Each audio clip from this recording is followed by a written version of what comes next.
family, what's going on? How's everybody doing? Get your libation, get whatever you need for the evening, Breaking Brown fam. We're going to be in here for at least an hour and a half, so get whatever you need. I hope you already got it. How's everybody doing?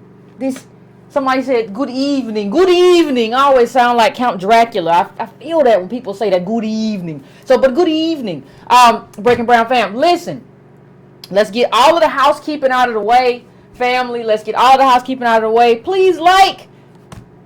Please subscribe if you're new here. If you're new here, also, please hit that bell so you know when I'm on. All of this doesn't cost you a dime. Please do it if you really believe in the project. Also, please share this with your friends. Go to the debugger if the wrong title comes up. Also, in terms of housekeeping, I got to all the emails.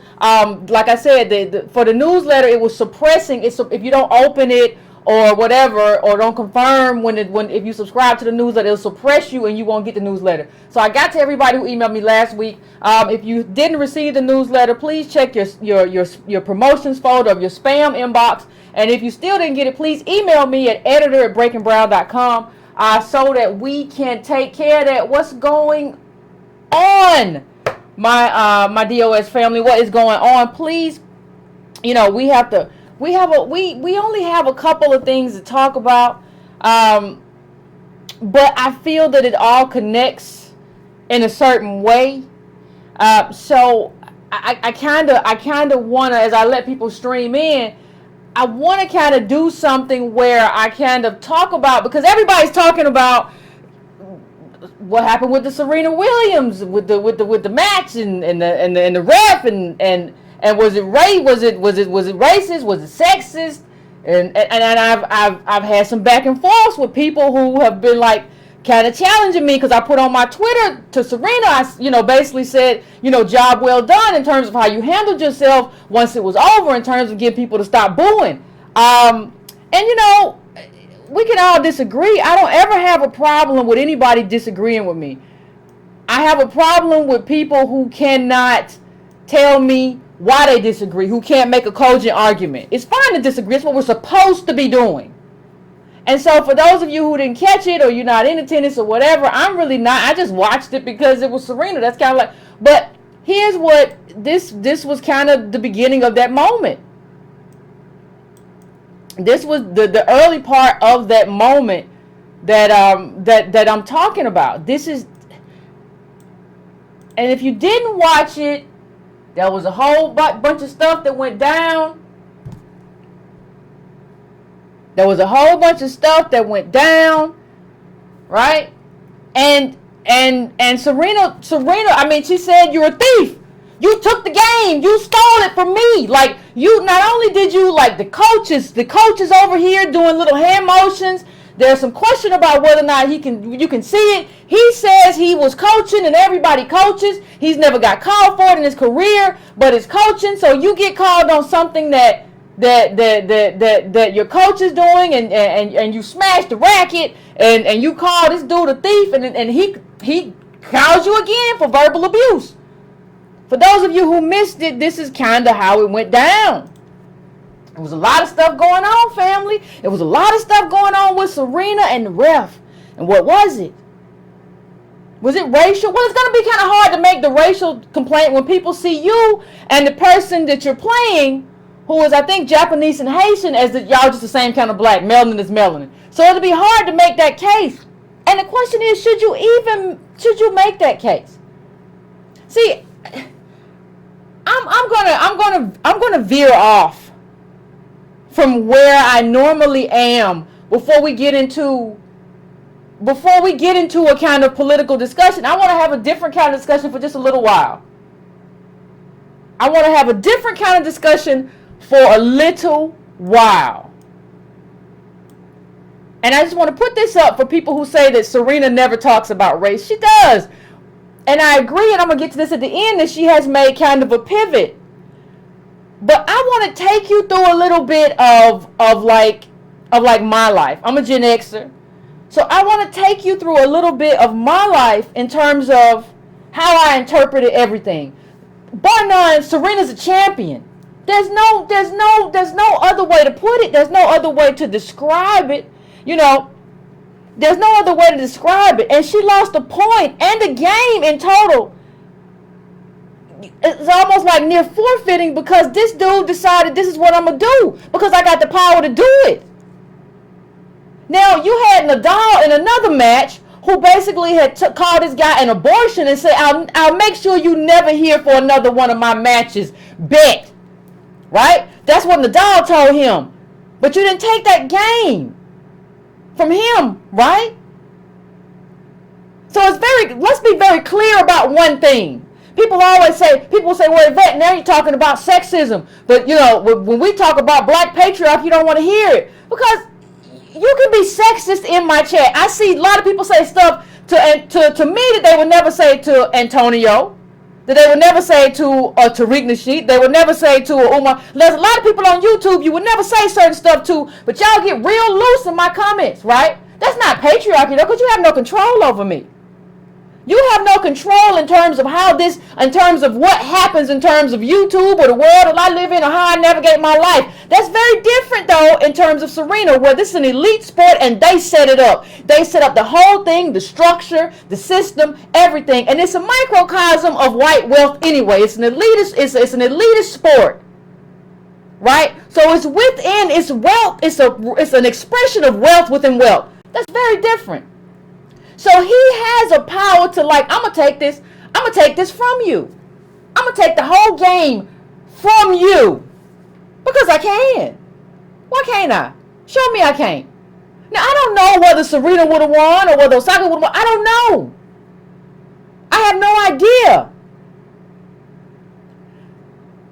But what I'm telling you in terms of how I frame myself, I have to be honest. Because I like being honest. About my life. Listen, these young ladies, Serena, first it was Venus, then it was Venus and Serena, then it was Serena. That's what it was. Like, you're talking about two DOS women who have dominated an elite sport for decades. You're talking about two DOS women who have navigated this racist terrain for decades. Let's be very clear. You know, Serena could have gotten kind of now, there. That's kind of what you would kind of call a soft white warning. You're getting out of pocket. You know, calm down. Don't be a hot flower. Just calm yourself. Yeah. We're not gonna take everything. But they took the game. You know, this was a harsh penalty, even according to James Blake, former player. You had Billie Jean King saying she never agreed with the fact that coaches couldn't coach. Why can't they coach? On the sidelines, all coaches coach, and this dude he's not necessarily calling them play. He's doing so. Serena's coach says, "I've never been called for this. I've never been called for this," and then she says, "You're a thief because you took the point," and you say that's verbal abuse. She didn't say, "I'm gonna climb up there and whoop I'm gonna drag your old down from there, and I am going to take this racket." That's not what she said. And then when people talk about the racket, understand that that's most of the times an expression of tension and frustration with yourself. That's not a threatening gesture. And you understand you have this with white male players a lot. And so you go all the way from Conrad, McEnroe, they've done this a lot. So, you know, for me, I am more than willing to give Serena the benefit of the doubt. But that has to do partly because of this is what I grew up with these two, right? I grew up when people was talking about they was throwing bananas at these girls. Understand, these were girls then. They weren't women. The most vicious racial taunts. And so when you talk about, I hear people say, well, Serena's playing the feminism game now and the Me Too game now. Yeah, I think she may be pivoting. But what I kind of want to say though, even in terms of whether she's pivoting or how she's pivoting, one of the points that I want to make is that in terms of race in this country, in terms of race in America, in terms of how we DOS people navigate race,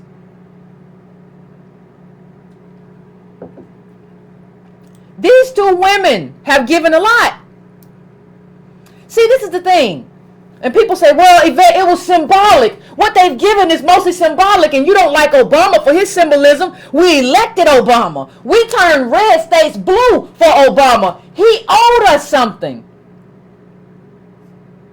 These women did not owe us anything, but they gave us a lot in terms of how they were able to navigate this racist and elitist sport with racist and elitist fans, how they were able to navigate that with nothing but grace. And so when I look at that, when I look at who these women are and how they do, we never, how many people watch tennis or have watched tennis matches now just because they were playing? I mean, let's just be honest. And somebody, I'm looking at the chat and somebody says, her husband's a wimp. Listen, I know he's a white man. I don't know what I know he's a white man. But here's what I will say. One of the things that I have always said about interracial relationships is that I have no problem with them per se.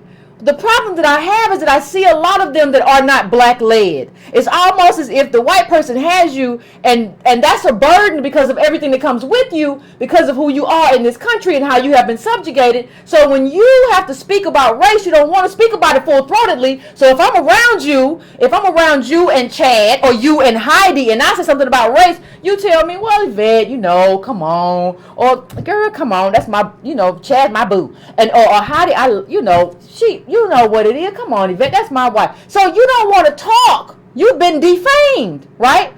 Mostly because you don't even have the wealth or the way to navigate it because you don't have whiteness. What I would say is that when you have the kind of wealth that a Serena has or a Byron Allen has, you can arrange a different kind of relationship if you want to. That's on you. I don't know what happens in that marriage. I don't know what goes on in anybody's marriage. The only thing that I have said too is that y'all need to treat Serena with the same kind of shade regarding her relationship that y'all treated Byron with. When we brought up Byron Allen, nobody wanted to talk about. All anybody wanted to talk about was not what was going on with Comcast. We had a white wife, but you got to bring it up with Serena too. So I understand that criticism. I really do. But I'm talking about tennis right now.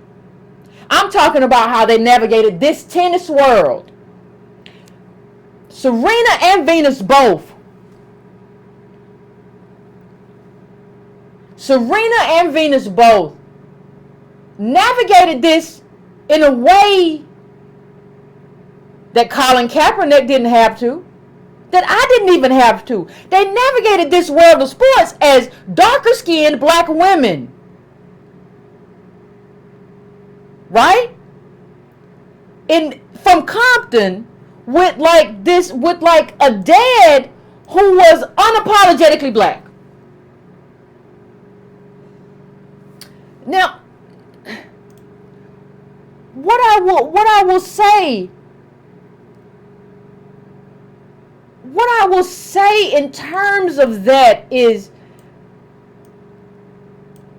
first of all, sports can be political if you make it that way. Ali did that. Colin Kaepernick recently did that. They were forced to do that, but they handled it wonderfully. And they've spoken about it wonderfully.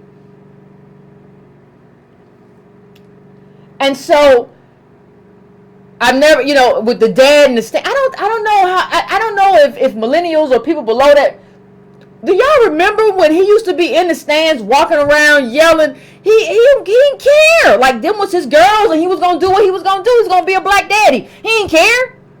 He didn't care what you think, what he thought, whatever. They changed the game. I remember, and like I said, I just want to go down this road with you for a second to just kind of get everybody clear on you have to understand what they did, and I don't even understand what that does to you. I have never been in a realm where I have to navigate that many, not only just we're talking about white people, but elite white people with during the era when they did. This is not, they're not doing this they didn't start this in like 2017, 18. This has been going on since they were babies. And I don't know what it's like and what that does to you, or even what it creates within you to have to navigate that. I have no idea. But I do know that they did it gracefully. I do know that they didn't do what I would do. I don't know if somebody walked up to me, like when you read the early articles of what they said to them, like, well, if this was 50 years ago, I'd have hung you up in the street or all kinds of stuff. I wouldn't have been that person. I couldn't have been that person. They would have like been like Yvette was throwing hooks and throwing bows, and she was fighting people because they was calling her. But you can't do it like that, and they didn't do it like that. And that's the kind of discipline that makes a champion. Especially given how young they were. Like, I could do that today. I couldn't do it when they did it. So for me, you can't, it's not the same as navigating like working class white people. Like, this is an elite sport, and these are elite people. And every match, the white girl across from you, you just, bam. Match over already? I just came in. I thought, what's going on? No, it's over. It's over. And she just, the serve was too powerful. The girl just looked at it. Well, why she look at it for? Well, she couldn't get to it in time. So she just looked at it. That's the world that I kind of grew up in. And I don't think I'll ever have that world again. So, what I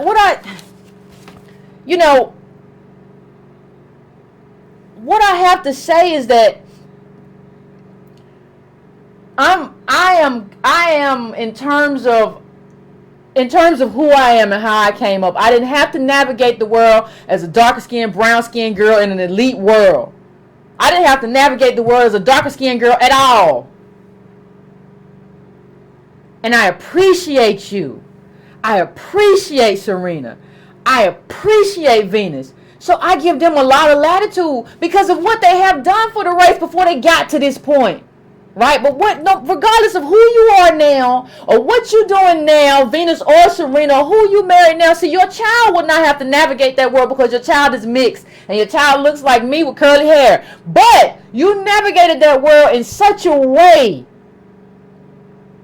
that we couldn't be anything but proud. I'm just saying that's what I take into a Serena match or a Venus match. That's what I take into it. That's what I move into. And these were not elected. You're not Obama. Obama was elected by me to do some things politically, and we turned states out for him. We went to Virginia, North Carolina. We went to all kind of states that normally are red, and we turned them joints blue. Politics is an exchange. Sports is not an exchange. Muhammad Ali was an anomaly. Most sports people, I would never follow politically. I would not follow Serena's politics. I would not follow Kaepernick most of the time. I would not follow sports people's politics most of the time. Politics is a very different arena. I probably have more to teach Serena about politics than I can learn from Serena. But in that thing that she does, which is tennis, she did it wonderfully. And I had no problem with what happened. And somebody talked to me earlier. Well, the poor girl was crying. I don't care about her opponent. I don't. Like, one of the things we have to learn is self-interest. I don't care.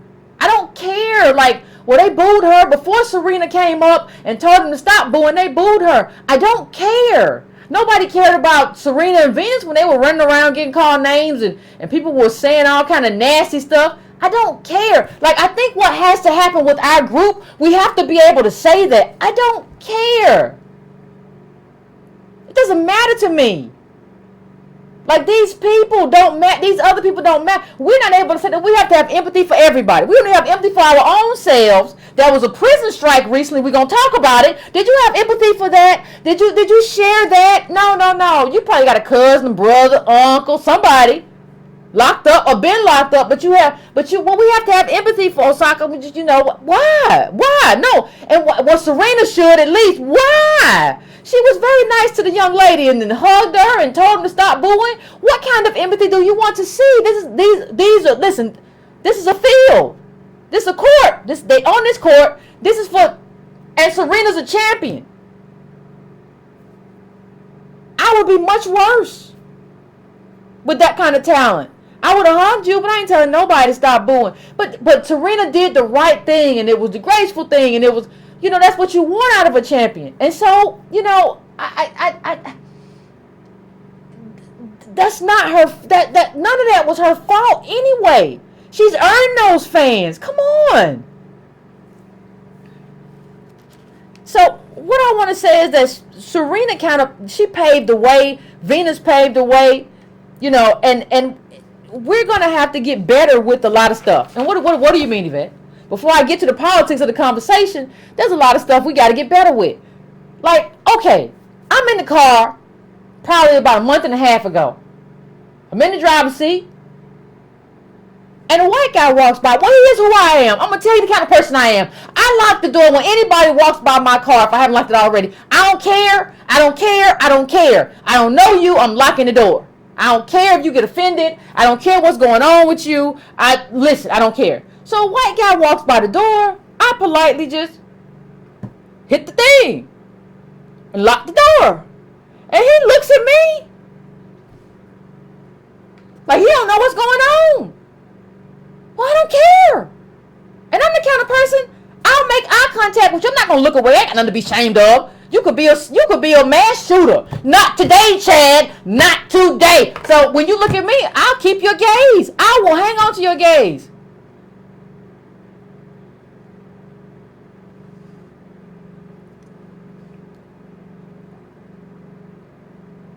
You all right?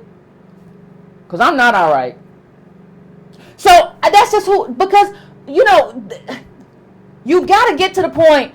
There's no way to be in America and not you. How are you feeling better about people than they feel about you? Do you think he's ever thought about you, or whether you got evicted, or whether you got money, but you don't want to look at him like that, right? So if he comes to your car and be like, "Ma'am, I wasn't going to do anything to you," you will be like, "Well, I'm sorry. I just moved to this neighborhood and I didn't know, and I haven't gotten to know my neighbors. I really should have gotten to know my neighbors. I really should have. If he had come to your thing and said something to you, I wouldn't have said that. If you come to my window and say I wasn't going to do anything, I'm just going to roll the window up slow. I'm going to keep your gaze in too. Bzz, bzz, bzz, bzz. Because why are you? I don't owe you. See, I don't owe you an explanation as to why I'm rolling up my own window, my car, my window, my locks, my rules, my microaggression. Y'all do microaggression all the time, but I can't do it. I don't know who you are. Not today, because you could be the little KKK people. You got radicalized, and you see me and you recognize me, and it's on. Not today, Chad. Not today. You got to get to the point where, like, you don't care. Like, I'm not talking about doing anything, especially doing anything reckless, but I don't care how you feel. And so when I look at that, people like, "Oh, well, the girl was crying. Couldn't she have done?" What are you talking about? That's an opponent. That's not a girl. That girl was out there playing. Osaka, she was out there playing her heart out. That's an opponent. And Serena did the right thing. She did a very graceful thing that I don't know if I could have done. She made them stop booing. Everybody gonna get through this. Everybody calm down. Let's make this the best day we can and move on. What else do you want, though? I mean, what else are you asking for? I don't understand. I really don't understand. And so the only thing that I can say, is that, it's not just Serena who didn't care. Like I said, if you all remember, her daddy ain't care either. He ain't care either. Like, you can't go around just like caring about everybody, but then pretending to have self-interest. That's not how it works. So the only thing I can say with Serena, in terms of navigating her life, and even Venus, and navigating their lives with the look that they had coming from Compton, and with the father that they had, and maintaining that for however long. Listen, y'all gave us a lot for a long time, so I let a lot of stuff go. Because even if you're pivoting towards feminism or whatever, and I think that was sexist, because like I said, people say a lot of stuff to me that strike me that way. You just don't have no control, so I don't care. But I think he probably was. A lot of males in this place have said that and not gotten in trouble. So yeah, I think I have no problem with her making that argument. I have no problem with her saying what she said. And I'm just at the point where, I'm grateful. Like, I think sometimes you have to just tip your hat. Like, sometimes when you see a champion, you just got to tip your hat and say, job well done. I don't know if I could have done it that well. I don't know if I could have navigated that elitist space that well. I probably would have put myself in a position where they would have cut that clip up and said, well, she embarrassed the people. And I really didn't, but they could have cut it up that way. I don't know if I could have done that. But you did it. And so hat tip to you, Serena. Hat tip to you, Venus. And sometimes you just got to say that. Sometimes you just got to own that. Sometimes you just got to own what these women did. That not only were you a champion, but you did it in a way that benefited us because you never took the bait. When the racists came at you, you never really took it. You never really went. All white country clubs, y'all got beads in your hair and all this stuff, and you still don't take the bait. And like, hat tip to you, hat tip to your parents, hat tip to your daddy, and like, I don't see nothing wrong with what happened yesterday. I'm sorry, the day of the match. I don't see anything wrong with what happened. I'm not upset about how Serena, when I say I don't see anything wrong, how Serena reacted to everything. You're not gonna get no criticisms from me. And like, what we don't understand is that people say, when we talk about symbolism and we talk about all of that, listen, I don't know, but appreciate it. You've navigated a racist space for a very long time, and you might be escape hatching right now in terms of what you're doing and how you're doing it. But I appreciate the time that you weren't. I appreciate how long you've done it without escape hatching. And if this is your moment to escape hatch, I will hope it's not that way. I don't have any proof that it's not that way because you talked about race as recently as 2017. But if you are, I hope not. But I appreciate everything you've done from then until now. Because Serena's getting to the point where it's time to retire. She's getting to retirement age. She's dominated this field for so long. Hat tip to you, man. And like, what we have to understand as we go forward, right?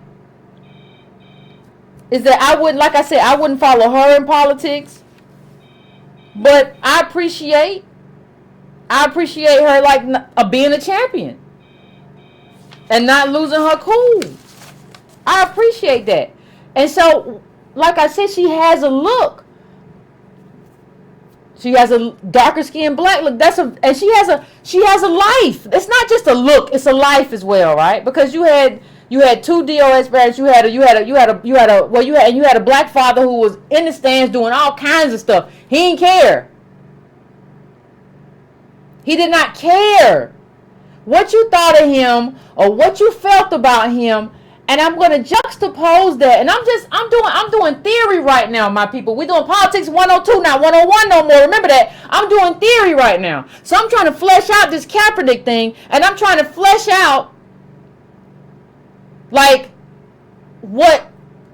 how we frame Serena and Venus and the daddy and how they were built.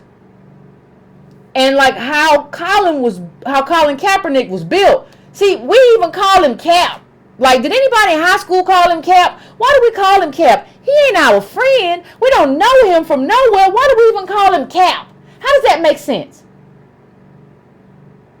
And so he's adopted by two white people, and I have no issue with that. All the children need homes. So I don't have an issue with that. But it's almost like as we as a people don't really value black life and the experience that black life brings and able to navigate white America. We don't really appreciate that in the way that we should. Now, before I was very cynical of Kaepernick. Later on, people were like, no, Yvette, he's saying some real stuff. And I said, yeah, he really is saying some real stuff. So I backed off. And I said, you know what? If he's saying some real stuff and opening up the space for activists to kind of get attention, fine. But now that we've done the Nike commercial, we have to revisit it. Well, Yvette, why do we have to revisit it?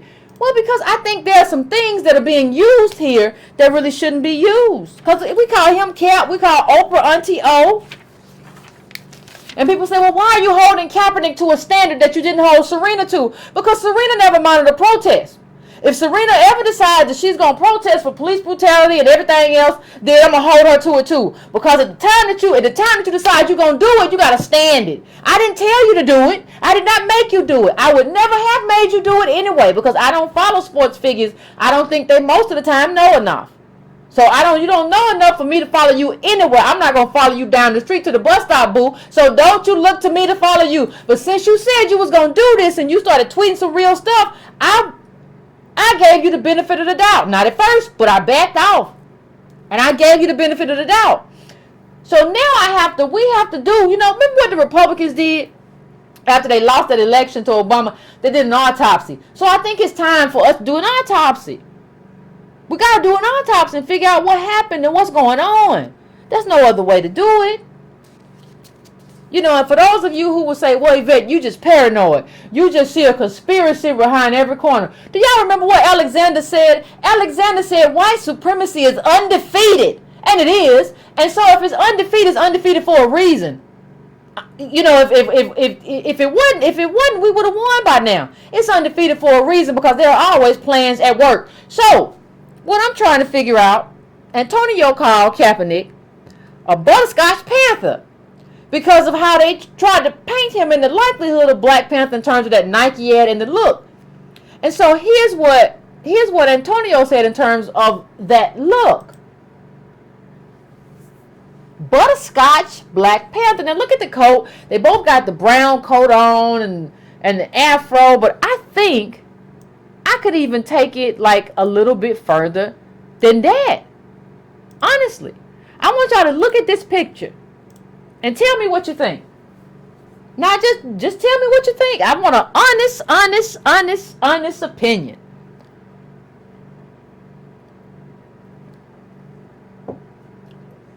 So are you trying to give me the Huey Newton kind of look? Is that what you're trying to do? I'm just trying to, is this butterscotch Black Panther? Is this what we're looking at? I'm just trying to know. I just want to find out. I don't know. Because that's what it looks like. See, what it looks like to me, family, it looks like everybody wants to give us the aesthetics of the Black Panther Party without any of the politics of the Black Panther Party. Because this is not the first time this has happened. You all will recall that the Black Panther movie, which I hated, gave us the same thing. You gave us the aesthetics, but then you had the Black Panther go to the UN. You had the Black Panther go to the UN, right? And say we're gonna work together. We're gonna work together. That's not what the Black Panther Party stood for. But you're sitting there, it's almost like somebody wants us to forget what the actual Black Panther Party stood for and just get to the point where we enjoy the aesthetic of the Black Panther. And when you talk about this kind of butterscotch Black Panther, you see Kaepernick got on the brown coat and the Black Panther on the black coat. That's what Antonio meant. Butterscotch Black Panther. Butterscotch, caramel, pecan or pecan, however you say it. So what I want to really try to get to is whether or not we really understand, right? Do we really want the politics? And I'm not saying all of the politics of the Black Panther Party fit today. I'm not saying that. But we like that aesthetic of power. We like people to dress that up and make it look like power. But and we feel powerful because what it takes us back to. But it's not really that. We don't want the politics, we just want the aesthetics. And is that a problem? Because see, I saw this and I tweeted it over the weekend because it really bothered me. It really bothered me that people were talking about revolution in terms of Nike, right? That people were talking about, oh my God, you don't see the Nike stock is up. And that's evidence, ha ha ha, the boycott ain't work. The boycott ain't work. So wait a minute, are we measuring our freedom? We still got lead in the water, people. The little kids in Detroit just started school with no water fountains because the water is jacked up and they can't drink it. We still got lead in the water. And that's just one of many problems that we have. And you are happy about Nike stock. Now understand something. The Black Panthers, before we get to that, let's get to what the Black Panthers, their stock is up. Their stock is up. This is evidence that was all over the place. But if you pick up a book, one of the books you can pick up is Black Against Empire. And one of the things mentioned in the book is what the Black Panthers stood for in terms of what we want in terms of their 10-point program. So let's just kind of go down this. Let's just kind of, shall we, can we? So we want freedom. We want power to determine the destiny of our Black community. Right? We want full employment for our people. We want an end to the robbery by the white man of our Black community. We want decent housing, fit for shelter, human beings. Okay? Now this is, I mean, hey, this is where we are. This is the Black Panther Party telling you about policies, not aesthetics. This is number 5. We want education for our people that exposes the true nature of this decadent American society. We want education that teaches our history and our role in the present day society. All right. We want all Black men to be exempt from military service. We want an immediate end to police brutality and murder of Black people. Okay. We want freedom for all Black men held in federal, state, county, and city prison jails. We want all Black people, when brought to trial, to be tried in court by a jury of their peers, of their peer group, or people from their Black communities as defined by the Constitution of the United States. We want land, bread, housing, education, clothing, justice, and peace, ladies and gentlemen. Justice and peace. That is the politics of the Black Panther. The politics of Nike is exploiting foreign workers across the globe. And you are taking pleasure in buying extra Nikes that you probably don't need. Because Kaepernick, or as you call him, Cap, kneeled, and he's in a Nike commercial. What does that feel like?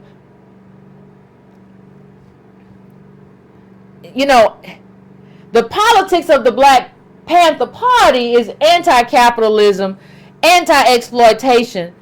Nike exploits people to make shoes. Now, I'm not saying that you should throw away, I have Nike. That's not the point. You are supporting the rise in Nike stock and doing more, all because this man appeared in an ad. I would understand it more if he appeared in an ad and he was like, I stand against police brutality. I stand for Arthur Sterling. I stand for Philando Castile. I stand for Michael Brown in this commercial, and I'm gonna continue standing. If that had been a commercial, I said, well, all right.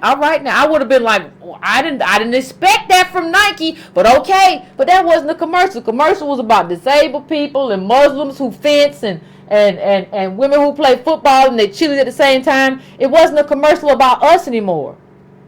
And we didn't catch the curve.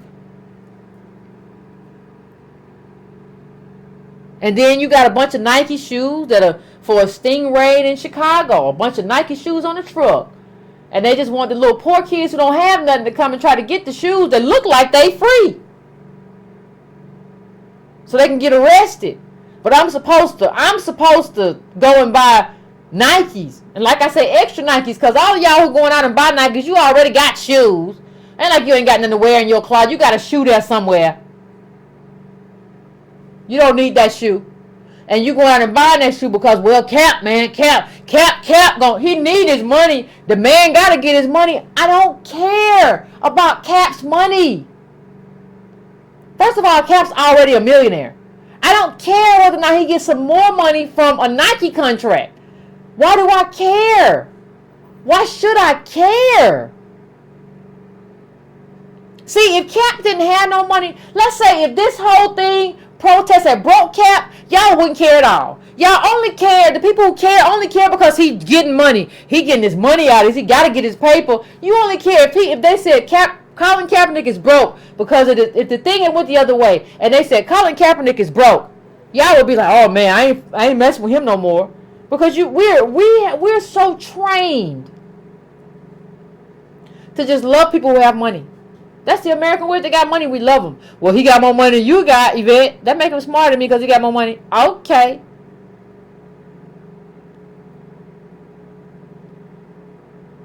You know, Nike ain't made no statement against police. Nike has not made a statement against police brutality. Nike has not made a statement against anything. What are y'all out there buying Nikes for? I don't understand. They could have.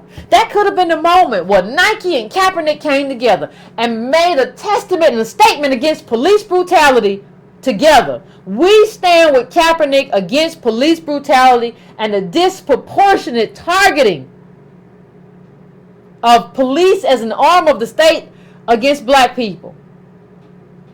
We stand with Cap. You could have ended the commercial right there. There was a moment, there was an avenue to do that, but instead the whole thing just got co-opted. They have released nothing except this commercial. This could have been, understand something, my people. This could have been a Tiger Woods commercial. I want you to do this. I want you to do this experiment. Put Tiger Woods in that same commercial with the girl who's playing football. She's also a cheerleader. And the immigrant who came here, and you can do anything. You just got to make a sacrifice and believe. Put Tiger Woods in that same commercial, and it still works. That's how you know it's bullshit. Because if it works with Tiger Woods, who ain't never identified with us or even called himself black or anything else, who's all called himself Caucasian and who has been raceless, except when he got arrested by the police. Like, understand that if it works with Tiger Woods and Kaepernick, it's meaningless. How do you attribute meaning to a meaningless commercial? I'm just trying to understand. How do you do it? Now, see, here's something when you say, well, Yvette, like, now while we were cheering Kaepernick and the increase in the amount of, like, well, look, they got the Nike doing good. Yeah, I'm going to buy my Nike today. I'll buy another pair of shoes, Nikes or whatever, when my other shoe wear out. But, like, what we should have been paying attention to is this. This just ended. U.S. inmates mark end to prison strike with push to regain voting rights. If you want to ask me what we should have been paying attention to, this is it. See, there's no proportionality to our politics. People say, wait, we can chew gum and count at the same time. I can't tell. I ain't never seen that. I ain't never seen you be able to chew gum and walk and ride a bicycle or whatever at the same time. I have never seen that. I ain't never seen it. But you say you can do it. Maybe you'll prove it to me one day, but I've never seen it. Because I did not see any energy behind these. But there was hunger strikes and prisoners refusing work and being put in solitary confinement. And I didn't see anybody doing anything. Because, you know, Cap. And so let's just take a moment while we talk about the Black Panther Party. Let's take a moment to look at what the prisoners wanted. What the inmates wanted. And how some of that coincides with what the Black Panthers wanted. Immediate improvements to the conditions of prisons and and prison policies that recognize the humanity of imprisoned men and women. An immediate end to prison slavery. All persons imprisoned in any place of detention under United States jurisdiction must be paid a prevailing wage in their state or territory for their labor. I got no problem with that. Number 3, Prison Litigation Reform Act must be rescinded, allowing imprisoned humans to prepare channel to address grievances and violations of their rights. Absolutely. You're American citizens, you have American rights. The Truth in Sentencing Act and Sentencing Reform Act must be rescinded so that imprisoned humans have a possibility of rehabilitation and parole. No human shall be sentenced to death by incarceration or serve any sentence without the possibility of parole. Now, hear what we say. You know, Kaepernick needs for police brutality and says he wants to end police brutality. And these states run the jails that brutalize DOS people, black people, American blacks. Understand that. Please understand that if you don't understand anything else. Please understand that this prison strike tied right into what Kaepernick was doing if he was serious. It tied right in there together. He could have done both of them. He could have tied this prison strike into what he was doing. He didn't do it. An immediate end to the racial overcharging, over sentencing, and parole denials of black and brown humans. Black humans shall no longer be denied parole because of the victim, but the victim of the crime was white, which is a particular problem in southern states. Well, an immediate end to racist gang enhancement laws targeting black and brown humans. No imprisoned human shall be denied access to rehabilitation programs at their place of detention because of their label as a violent offender. So wait, you need stuff but you can't get it because you've been labeled a violent offender? That's a problem. State prisons must be funded specifically to offer rehabilitation services. Pell Grants must be reinstated in all U.S. states and territories. Voting rights of all confined citizens serving prison sentences, pretrial detainees, and so-called ex-felons must be counted. Representation is demanded. All voices count. Now let me tell you this. Some of y'all will tell me, well, Yvette, I don't know what you're talking about because I ain't got no friend or family or nobody that I know that's in jail. I don't have nobody locked up. So Yvette, guess what? Most black people, most DOS people, American DOS, we live around other DOS.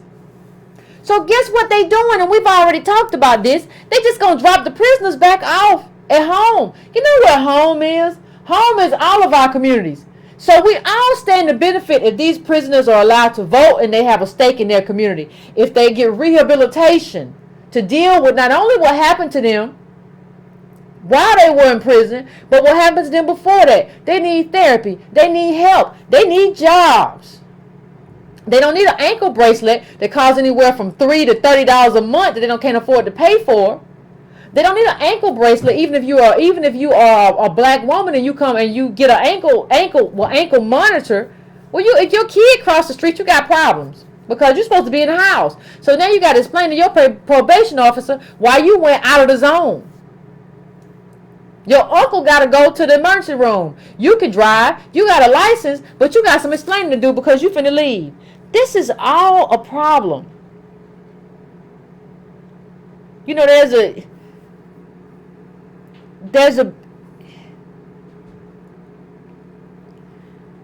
big controversy going on in the LA County in terms of, you know, the sheriffs that run the county jail, in terms of he's been, you know, he might, in terms of what they found out about what he's been up to. These people are guards.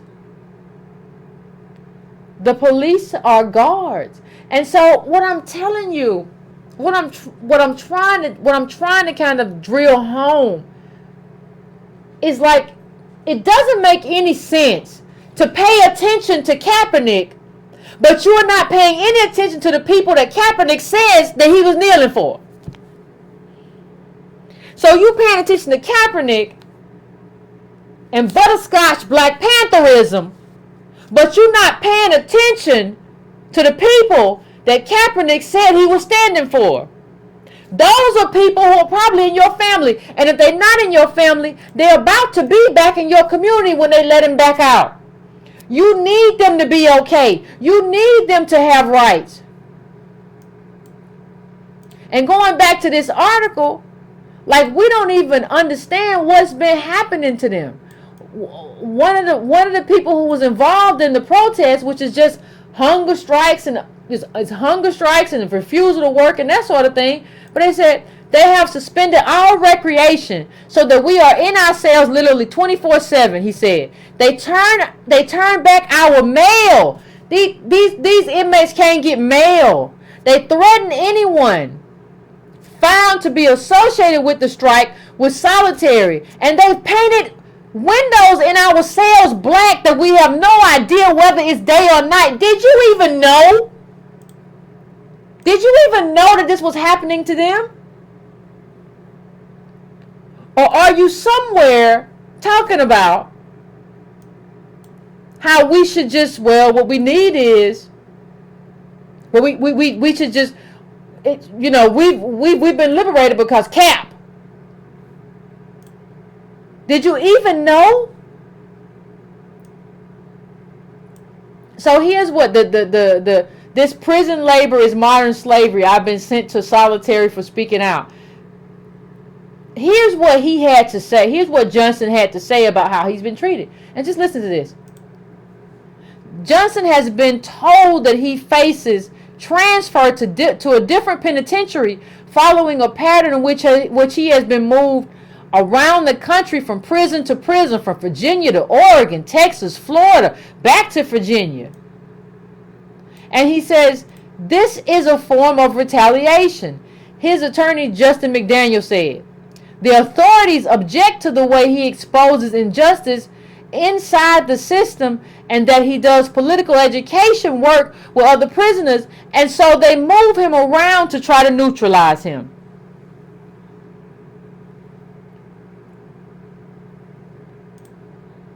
Black people, DOS family, I'm telling you that it's no coincidence in my mind that this, and people say, well, you're paranoid. White supremacy is undefeated.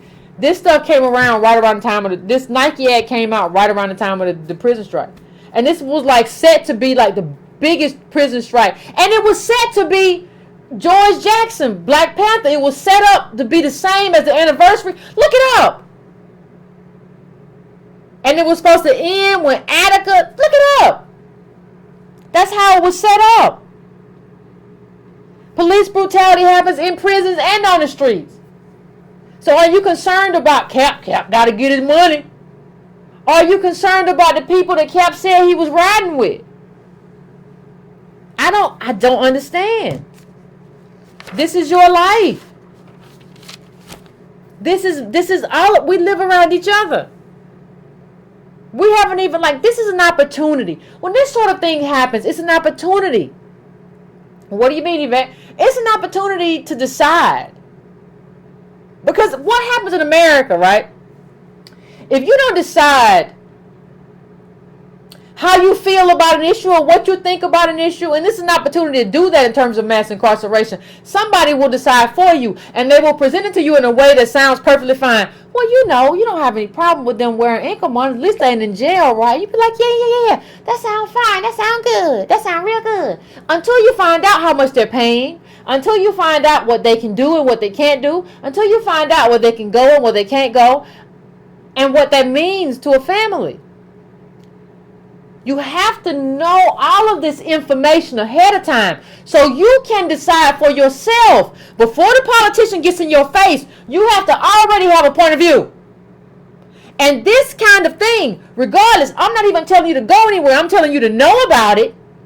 Because I put up this tweet. A moment ago.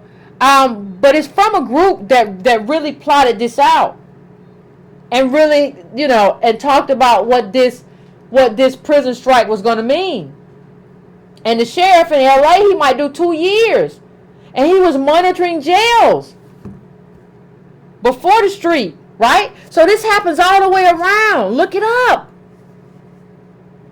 And so even how we think about prisoners, we say, or inmates, we say, well, I'm not going to worry about them because they just did the wrong thing. What you really have to ask yourself is, given where that person was, did they have the option to do the right thing? So we saw Michael Brown get in trouble and get shot, and they said that he said something wrong when the police said get out the effing street, or whatever that cop said. You have to ask yourself, when we went back and we looked at Ferguson and how Ferguson had been targeting black people and ticketing them for no reason, and how the courts were just used to just take money from black people to just run the city and pay the court. When you went back and looked at the police brutality and the unfairness, you have to ask yourself, when you talk about whether or not he did something wrong or whatever, like, what were the opportunities to do right?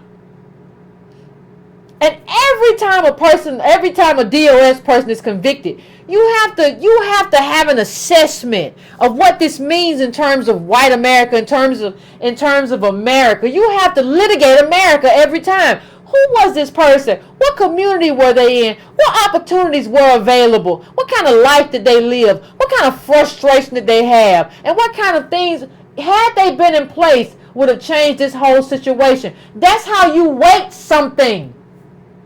You have to weight it, though. You have to weigh things with that in mind. You can't weigh something, well, he did something wrong. You can't weigh that outside the context of what it means to be a DOS American.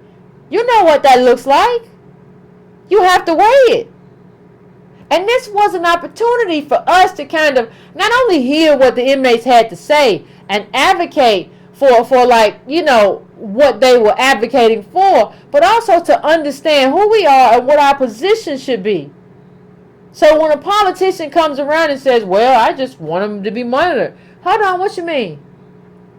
How much of those little ankle things gonna cost? Well, that's too much. They don't have that. They just got out of jail. They probably want to get a job. You gonna send them with a job? They can pay from the job? How is this gonna work? You have to be ready for your politicians, because politicians are most of the time just little con artists. Right? You probably don't even get the politician that you want because that politician didn't get the donations that they needed. So you got to be ready to just force them to do what you need them to do, because that's what it's going to take to get the vote. That's all it is. You have to decide your position. And there's nothing else I can do about that. So we're at the 1 hour mark. Family, I want to, I'm going to go to break as usual. And then when we come back, give me about 3 to 4 minutes as usual to set the calls. And I want to hear what you all have to say about Serena and Cap. And we can talk about the prisoner strike that just ended. And we're going to have a conversation as we always do, fam. So back in 3 to 4 minutes.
on, Breaking Brown family?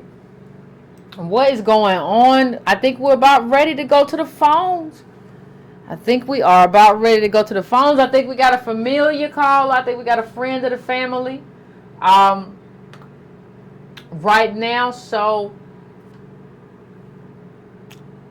all I can say is, what's going on, 310? Hey, what's up? This song's off. What's going on? We know who it is. Shout out to Serena for showing grace under fire. You know, everybody expected us to go hard on Serena. You know, the whole Reddit, we went on the Reddit thing, and I believe that she has much more obligation to speak on race. But in that given moment, you know, sometimes it's just like, you got to just tip your hat, like you said, to someone who shows grace under fire. I don't think you can understand Serena without understanding her father. Her father, I played a clip on the show. I did a video of Serena maybe 3 hours ago. Check it out.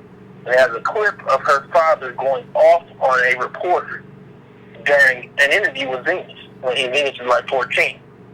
And he proceeds to tell this reporter that this is a black little girl and her pride is key and important. So we got to understand one thing. We can't understand all sports as the same. I'm talking about politics, basketball, baseball, football, and then tennis. Tennis is a very individual sport. And if you ain't got no self-pride, you will be eaten alive. There's no hiding. There's no LeBron on your team where you can play good today and not play good tomorrow. It's only you and that ball and the person across the net. But there's another person, the referee. And I feel like what we see here is we all trying to understand Serena. We all trying to understand people through our lens. And what you got to be able to do, and I think me and Yvette do this consistently. We bounce stuff off of each other, is to back up and then look at a broader lens. So let's look at a broader lens. Let's go back. Let's look at Stokely Carmichael. Let's look at him on the Berkeley campus and saying why he called the Black Panther Party the Black Panthers. This is his exact words. In Loudoun County, we developed something called the Loudoun County Freedom Organization. It is the political party. The Alabama law says that if you have a party, you must have an emblem. We chose for that emblem a Black Panther, a beautiful black animal, which symbolizes the strength and dignity of black people. An animal that never strikes back until he's back so far into the wall. He's got nothing to do but spring out. Yeah, and when he springs out, he does not stop. Those are the words of Carmichael. Now, I don't think everybody understands what they saw with the ad from Kaepernick. I don't think that you really understand, if you did not see it, how horribly undereducated you are politically. I don't think you understand how, if the people around you are talking about Cap get his money, you better get away from them now or they will destroy you later. Yep. Because they don't understand where we're going. You can't have poor, moralist, wealthless, raceless people around you in the America that we're going into. I'm telling you right now, everybody that said that is ignorant. I'm telling you right now, I said it on my show, I said it on Yvette, the statement that Boyce Watkins put up on Instagram about this whole incident is ignorant. It's not about buying Nike shoes. It's not about buying Nike stock. This is about a bigger message. So to not see what the importance of putting a brown coat and dressing him like a Black Panther was as a statement against black people is your ignorance. That was horrible. Before we even get to the content, you cannot do that and then allow, and black people stand by and say, oh, that's good, Cap need to give his money. You don't know what that man got, and it don't matter. No. Go dress up in a Nike jumpsuit when you do that. Cut your hair down like you always been. This is the problem. We don't have black people that know that. They think that this is a game. We come to it and we start looking at it and they say, well, he was talking about police brutality. First of all, know your language. Don't read what he said. He said one of many things. But again, as Yvette was alluding to earlier, police run jail. Did you know that? Did you live in America? Police don't. Private prisons often have private people running them. But sometimes it's not the entire police. But jails all across this country, are run by police. The Los Angeles County Sheriff, when you become a new sheriff, your first 2 to 4 years are running the jail. That's what you do. So when you look at the scandal that happened here in LA with the sheriff and abuse, that is police brutality. It's just in the jail. So this ain't separate. This whole police, this whole protest in jail is a protest against police brutality. And you didn't even know it happened. You know, black people told me they didn't know that there was no protest going on. I just think that we don't understand that they quarantine failure into our lives. And I don't think we're ready for what the consequences of that is going to be. I feel like everybody's looking for a loophole. I try to be supportive of Serena in my videos to a large extent, but let's talk about it. Let's talk about it. You know, the daddy went at the wedding, married the white man. We talked about it. Sometimes me and Yvette have talked about things. He said he was sick. She said he was sick. I don't know why he wasn't at the wedding. I just said the daddy wasn't at the wedding. I know that he didn't approve of the white man. That's what I read. Probably. So we look at this thing and we understand that this father has to be commended. I'm not talking about like recently and all y'all gossip stuff that y'all know about the inner workings of their family that you know way too much about. I'm talking about raising 2 daughters in the middle of all that hell that white people put them through, that became the most dominant tennis forces in the history of the sport. We never seen anything like Venus Williams until we saw Serena. Yeah. And he raised them back to back. I don't think y'all remember when Venus came out, it was weird. Because no black people had, there was a run of black people watching tennis in the 70s, especially on the male side with Arthur Ashe, produced a lot of, and I believe it produced Venus's dad as well. But we had never seen a female black as dominant as this, and to have 2 of them back to back, it's just a statement about, my God, what could happen. And I come to it, and I'm kind of going to end now, but what I wanted to say is, what we got to understand as black people is how to connect the dots. We got to understand when something is really off. It's crazy to me that there wasn't an internet Twitter storm about the disrespect of that Nike ad. It was a horrible ad. It was disrespectful to black people. It totally just, Kaepernick made a choice that he was going to make police brutality his brand. Once you make that choice, you can't do this ad. And for those people that say, well, he lost a lot with his career, we come back to what Yvette pointed out accurately. That man was not a starter anymore. He had just got injured, lost a lot of weight. They didn't know if he was ever going to play good anymore. Think Robert Griffin III, the guy that started for the Redskins and now is a journeyman, that was Kaepernick's level at this point of his career. A journeyman. He was going to be going bouncing from team to team. For those people that don't know, in terms of a Nike deal for shoes, a player of Kaepernick's level, $75,000. That's what they give him. And a $50,000 voucher for clothes. So if you call that a big old sacrifice, you made your world up. You don't know the business to be able to say what he sacrificed. You're saying he sacrificed things as though he sacrificed the middle of his career, like Yvette pointed out on my show.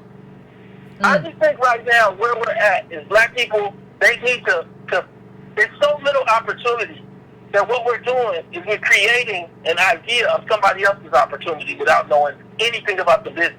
The stuff I told you is, I know this because I've dealt with this on a business level.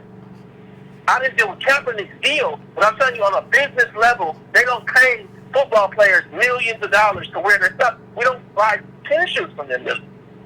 They pay them like if you're a major quarterback like Peyton Manning, here goes $250,000. That's the major. Aaron Rodgers. If you like Kaepernick on the backside, here goes $75,000 in a shoe voucher for another $50,000. So you can understand what you thought he sacrificed is wrong. Black people got to start understanding what they don't know.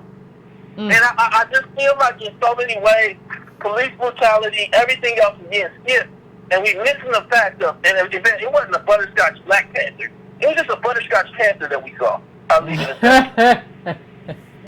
All right, Todd, I appreciate you as always. But what I'll say is that, listen, Somebody said something crazy. This is why we don't understand stuff. Somebody said, well, her dad was a great coach when she was younger. Well, how about now?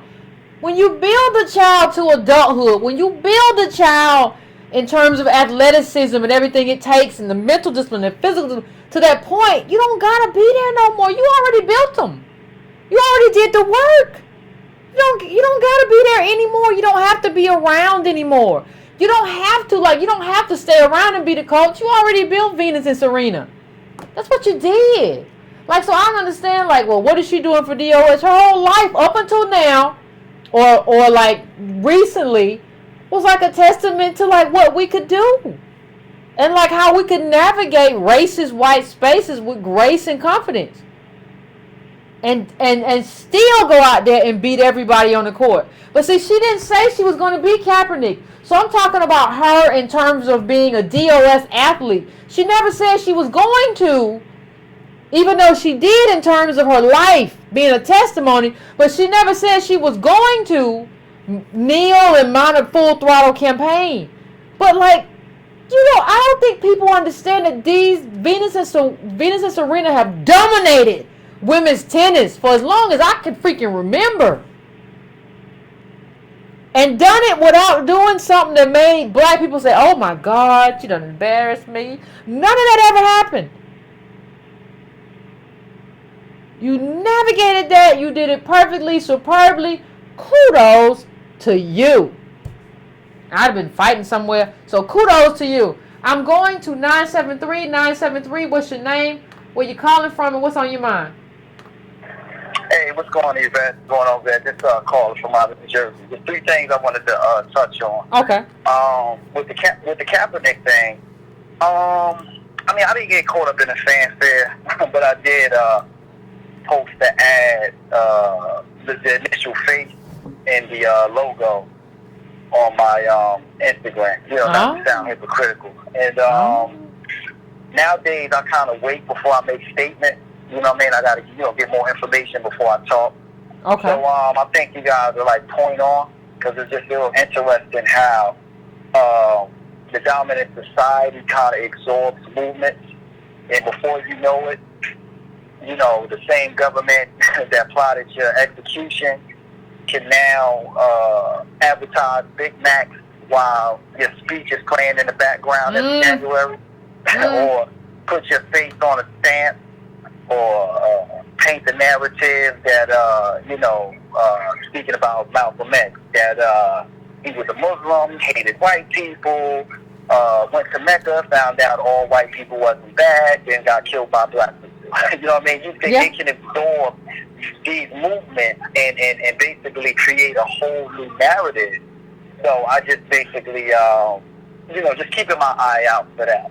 Yeah, it's what you should. Another thing, when we speak about the prison strikes, again, like I'll call before, and I did federal time, and people do kind of like separate, black DOS men who are funneled in the prison system, and of course, it is a choice. But however, you got to understand, the time that I grew up in, I was born in 1978. I grew up in Newark, New Jersey.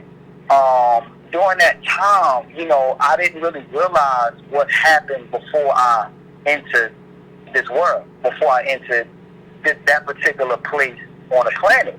And, I was born, right after the 68 riot, and I just remember looking at the buildings that were torn down, that was rat infested, that was roach infested. I mean, drugs was everywhere then. You understand what I'm saying? So, it was, I couldn't walk out the house without seeing stolen cars. I couldn't walk out the house without seeing drug dealers. Some of these drug dealers was our family members. You understand what I'm saying? Being 11 and 10 and 9 years old, and, somebody pulling out a knot full of money and giving you $20 and having you run to the store for 50-cent juice and tell you to keep the change. That was our life. We didn't, you know what I'm saying? So you grew up in the kind of environment where, you didn't really see too many working class men at that time. It was this, every corner was drug dealing. And they were looking successful. And you know, when we would kind of co-opt it, and we was kind of, you know, brought into that. And what I tell people is, yes, it's a choice that we made to get into that lifestyle, but that choice should have never been at our front doors in the first place. And without knowledge, I didn't really, you know, a lot of buildings in New York are tore down. You know, I remember going to my aunt's house down in the projects and going to the incinerator, and it was maggots. The walls was moving, and there was maggots on the wall. You know what I'm saying? I mean, rats and roaches was commonplace. That's how we were living in the 70s, early 80s, into the 90s. You know what I'm saying? It was depression. I mean, we was living in depression era time, and drugs was a way out at that time. You know, and we got caught up in it, but nobody want to speak to the reason. I mean, nobody want to speak to, okay, we made that decision, but why was that option there in the first place? Yeah. You know, and that's my pushback and my argument to that. And to bounce back on that, let me go to Serena.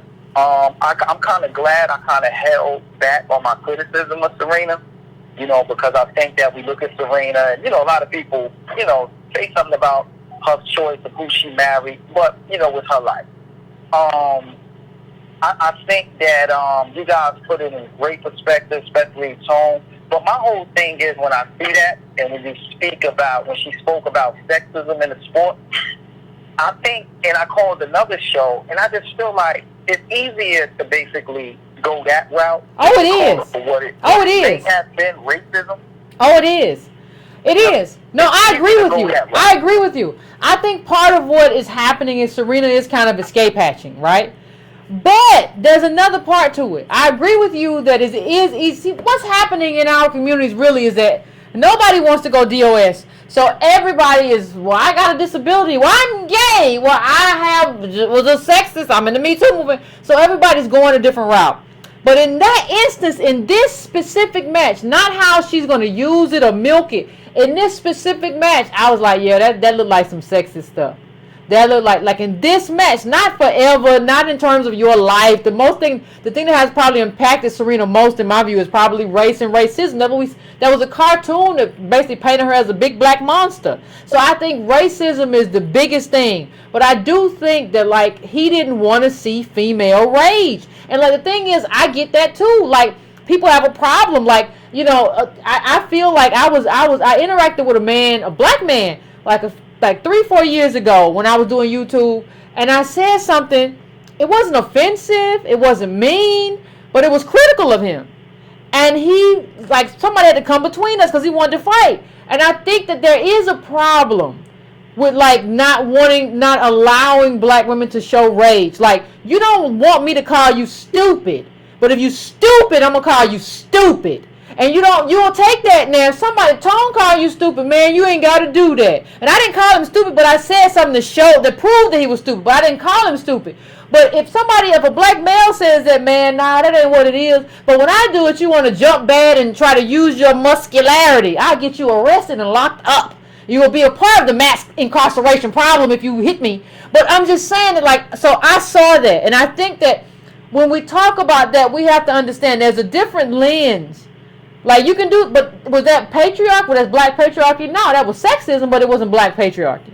So I kind of have a lens where I give her just based off some of the stuff that I have seen. I'm like, yeah, that probably was sexism, and I think she's getting ready to escape hatch out of blackness, which is a problem. But in that instance, I could see what she was doing, and I could see why she said it. Right.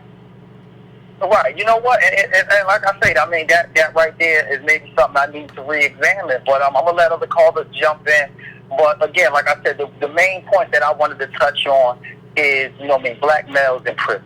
And understand, you know, what led us here, why we're here. Yeah, exactly. And, I agree, fam. And I appreciate you, Kyle. And listen, somebody said, well, Yvette's finally acknowledging sexism in the chat. I have never not acknowledged sexism. There's a difference between acknowledging sexism and saying that patriarchy exists. Black patriarchy. Patriarchy exists. Black patriarchy does not. You have to be able to differentiate these things. There is no black patriarchy because black men don't determine the structure of society and the structure of tennis or anything else that matters in terms of your life. So the dude who bucked at me, he could get locked up. He doesn't control my life. He doesn't control the structures of society. He doesn't control whether or not I eat next month. He doesn't control whether or not I win a tennis match. There's a difference between black patriarchy and sexism. Those are two different things. What Serena experienced was sexism, and it could be patriarchy in the terms of white patriarchy. But there is no black patriarchy because there will never be a black society of black men who are the ones who determine what happens. Not in America, not in most other countries except for African countries, some Caribbean countries or whatever. That's not what we're talking about. We're talking about the people who run the world, and they ain't black men. So if you don't understand the difference between black patriarchy and sexism, I can't help you. I never said sexism doesn't exist. I said black patriarchy doesn't exist. Please understand the difference before you comment and critique. So I am now going to 786. 786, what's your name? Where you calling from? What's on your mind? Oh, this is Demetrius calling from Lake Mary, Florida. What's going on? I'm doing pretty well. So I want to say that your comment on Serena and saying how she had to navigate a very white tennis world, an elitist white tennis world at that, was really something, was quite an achievement. And you said that was something that people like Kaepernick never had to deal with. And I never thought about it like that. And I thought, you know what, you had a really good point. So I definitely give you kudos for that. But I do take disagreement with you. And okay. The disagreement I have with you, I'll put it in the form of a question. Why do you not care about, how come you don't care about the fact that Kaepernick has to get his money? Because I heard you give an explanation. I heard you say it, but you didn't really give an explanation why you didn't care about the fact that he has to get his money. But I think he does have to. He has to pay his bills. So why don't you care about the fact that he has to get his money? What do you know about his bills? I can't. I don't know every single detail, but I'm pretty sure he has bills like everyone else, and so he's got to make a living. I mean, he can't. It's probably. I mean, there's a good chance he may not play sports ever again. I mean, he's a person that has bills to pay like everyone else. But listen. There are people. There are athletes in football, especially, who get injuries where they don't ever get to play sports again. And you don't care about them? No, you're right. I don't care about them. But I care a lot about Kaepernick because, I mean, he really made a huge sacrifice. And why do you say he made a huge sacrifice? Like, this man was on the back end of his career. Like, if he kneeled during the Super Bowl, I could understand you saying he made a huge sacrifice. If in the middle of the Super Bowl he kneeled, I would say, oh, he made a real big sacrifice. But how do you weigh what a big sacrifice looks like? Well, I mean, I think he was like 28 or 29 at the time that he started doing these protests, and he effectively started getting banned. But wasn't he benched? Wasn't he second string at that time? Yeah, wasn't he a second string quarterback? He was a second string quarterback for the 49ers at the time. I completely agree with you on that.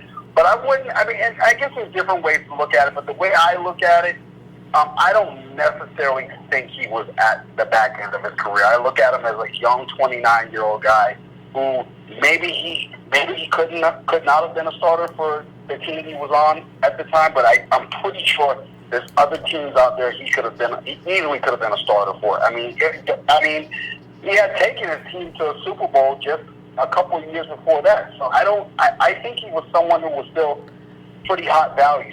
Let me ask you a question. That's why I think he made a big sacrifice. Let me ask you a question. You keep saying he was a young 29-year-old guy. Did Kaepernick come into the NFL right after college? I honestly don't know the answer to that question. He really did. He was at Nevada. He did. He was at Nevada and he came in. and he's 29. That means he's been in the league, what, about 7 years? The average to being in the NFL is about, what, 7, 8 years? Something like that, I think. Yeah, something like that. He ain't that young. I mean, the thing is, like, and he had his heyday. He went to Super Bowl how many times? How many times did he go to the championship game? How many times? Like, see, I think he went once. Okay. See, the thing that I want to point out too, he had his time. And the second thing I want to point out to you is that I don't care. Either way, he's a millionaire. I don't care whether or not a millionaire athlete gets his money. That's not my issue. That's not my thing. You know, hold on. I'm going to let you finish, but let me finish. You cannot, see, you talking about him getting paid. You can't do these two things. You cannot use Black Panther imagery, which was opposed to capitalism, which was opposed to exploitation, then talk about how you ain't getting paid, brother. You either going to do protests, you're going to get paid. Most of the time, you can't do both, especially if you're using that imagery. You combed out your afro for a reason, Kaepernick. You were using something. You never did that before. You waved that joint down. You put a little gel in it, didn't you? But now you want everybody to see it got a little black in it. Okay, you can't do both, though. You can't do both. You can't be the Black Panther and talk about oppression and then talk about getting paid. You got to choose. And when you chose to protest, you might not get paid. You chose to sacrifice. Even your commercial says you got to sacrifice. But you telling me you don't want this man to sacrifice because you want him to get paid. I don't understand. Well, I'll give you credit. You know, you make a good point when you say that, you know, the ideology of the Black Panther was to stand against capitalism, and that here he is using the Black Panther imagery for capitalistic reasons. That's a good point. That's very valid.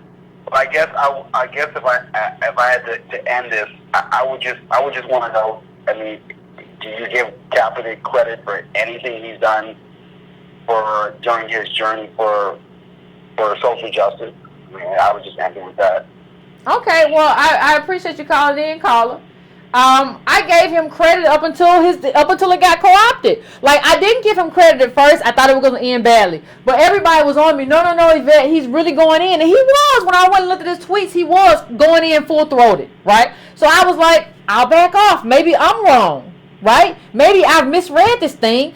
Okay, so if he opens up this avenue to really have this conversation, not only the conversation, I'm tired of people talking about having the conversation. That don't feed nobody or clean no water. But if he opens up a space for activists to come in and actually do something, I'm good. I understand. But the problem is, and the problem has been, and the problem was, that he got co-opted. So, like, if listen, we would be having a very different conversation. We would be having a very different conversation if, like, his ad had been different. Even if it was a Nike ad, I would have let that go. Even if he was, if Nike had let him do a full police brutality ad and said, I stand for people who are abused by police and targeted by police, and put up the faces of a few men, I would have been like, well, I didn't expect that. All right, you ended this with a boom. I would. That's not what happened though. We went from we used the aesthetic of Black Pantherism to support this kind of vacuous, useless kind of diversity, and that's not what he was supposed to be for. So it was valuable until you got here. And so when you tell me it was valuable, I want you to show me what the value is. I want you to show me what the value was. You know, the previous caller did a lot of I think. Well, I think, you know. When you do that all the time and keep saying, well, I think, well, I don't know whether you know enough to know. Like, tell me what you know. Like, when I asked you how many Super Bowls, you couldn't tell me. When I asked you, did he come in straight out of college, you can't tell me. When I asked you, like, how long does the average football player play? You say he's a young 29. If he came in, well, I don't know. Well, if you don't know, then why are you saying that, like, well, I disagree? You don't know enough to disagree at this point. Because listen, for me to ask you them questions and you have an opinion, you call here because you have an opinion. You don't know, though. You got to know. You know, police using Nike shoes, you know,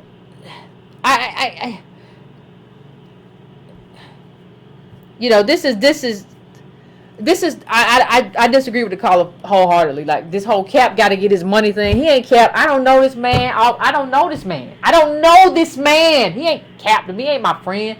Stop talking to him. He's Colin Kaepernick.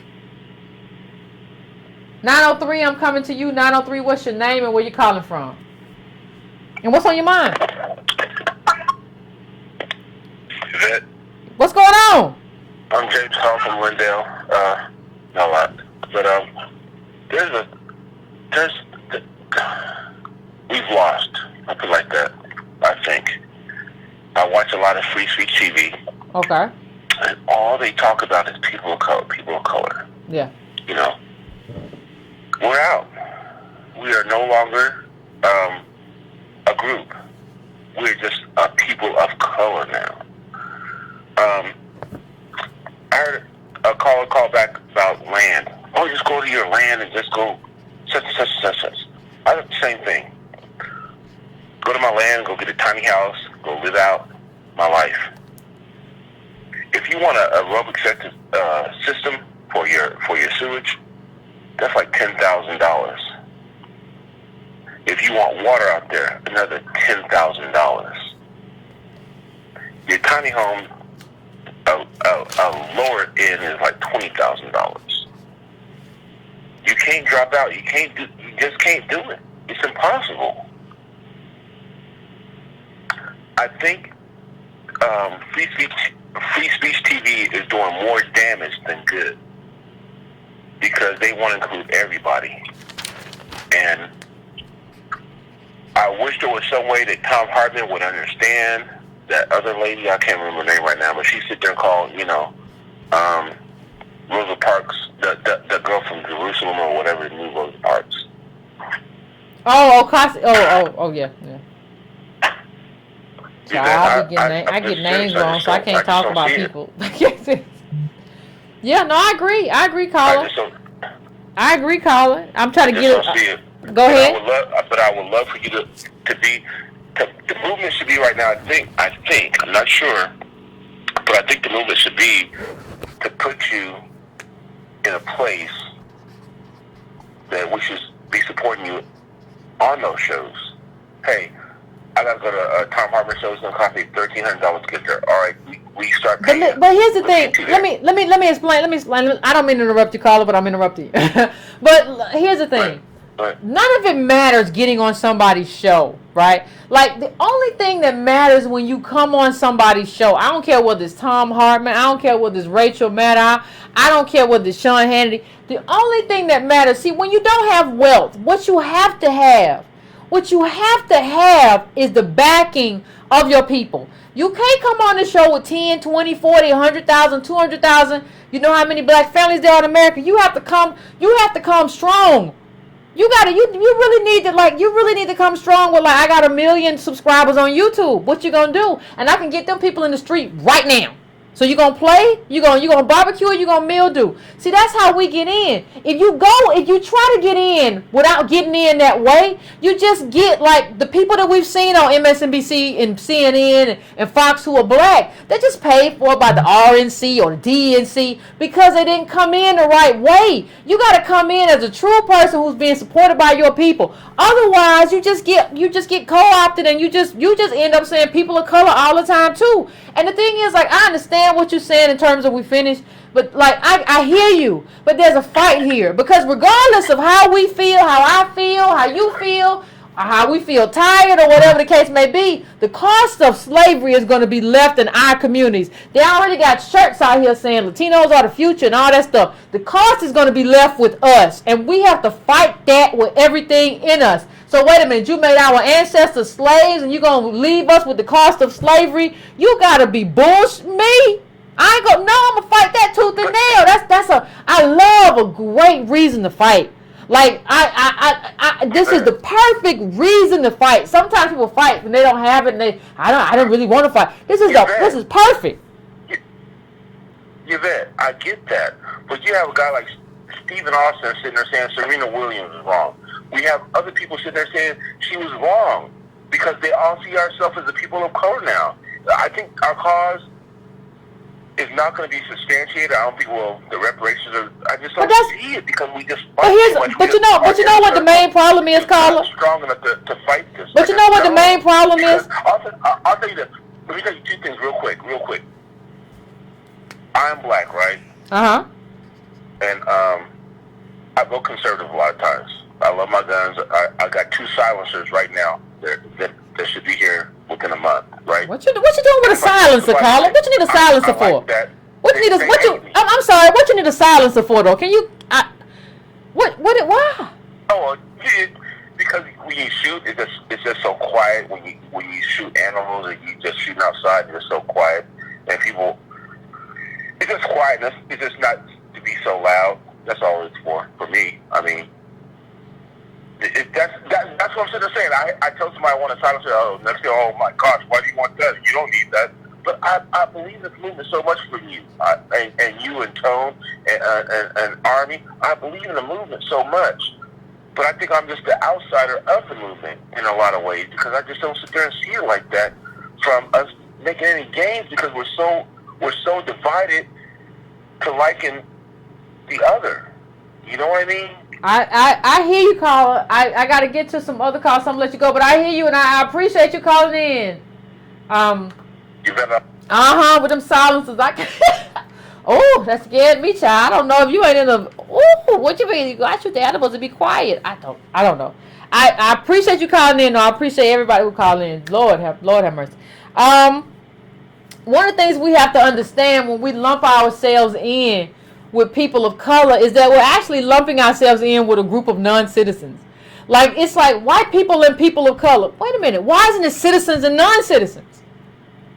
Or something like that. Like, or why isn't it this group of people incarcerated and this group and this number and black people are incarcerated here and black men here, and if you want to talk about Hispanic people, they're incarcerated at this rate. But why do you lump me in? So I get lumped in with the Indian who just got here and the Mexican who just crossed the border and the Honduran who just fled whatever the heck is going on in Honduras right now. I get lumped in with all of that.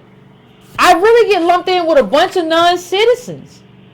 And it doesn't make any sense. You know, part of the reason of what happens in terms of what he's talking about, a feeling that we're lost, is because, like, we can't get our people straight. Forget about for a moment white supremacy and what they and all that stuff. No, we can't get our own people straight. And that's part of what has to happen when you call in with something stupid. I just gotta say that's real stupid. Because ain't nobody ever said nothing stupid ever. We just be like, well, he got a point. No, he don't. He's stupid. Why you don't ever tell him he's stupid? He wouldn't say this stuff to me if you would just tell him he's stupid. Tell him this thing that he said is stupid. Well, you know, we all entitled to our opinion. We kept needing money. He gotta get paid. How does that affect your freedom? You just a hater all the time. You know, we're largely like this kind of apolitical group that really needs politics. So we're a group and we really need politics, but we're apolitical. So the first thing in terms of how I deal with people like, well, Yvette, why you talk about DOS people so much? Why you don't talk about, because DOS people need to be dealt with. Because we ain't fighting this fight right. We ain't in this battle right at all. So if you don't get your army right, how you expect to win? That's not some kind of bias against DOS people. I'm a part of this group. What are you talking about? But these soldiers ain't right. These soldiers confused, and everybody running towards the wrong battlefield and running towards the battlefield that's fighting for other people. Meanwhile, they mama over here on this battlefield, but you running over here on this battlefield to take care of somebody else. We're a confused group, and we got to get that together before we can do anything for anybody. I don't understand. I understand what we plan on doing. I'm going to 317. 317, what's your name? Where you calling from? What's on your mind? Hi, yeah, this is Cynthia calling from Central Indiana. Hey, Cynthia. And Hey, how you doing, Yvette? I'm doing pretty good. I kind of want to speak to, I didn't come in at the start of the show, but I wanted to speak to what you were talking about with prisons and jails and kind of tie it back to the situation with the Nike ad and Colin Kaepernick. Mm-hmm. Now, I know exactly what you're talking about. I had a 19-year-old son. He was 17 at the time that this happened. And I don't know if American DOS understand how prevalent marijuana use is among young people, late teens, early 20s, everything. I talked to my son, you really shouldn't be smoking weed, you really shouldn't be doing all of this and everything. And I just talked to him. I just sat him down. I was like, why are you doing this? And he was like, well, I don't have a job. I'm very anxious.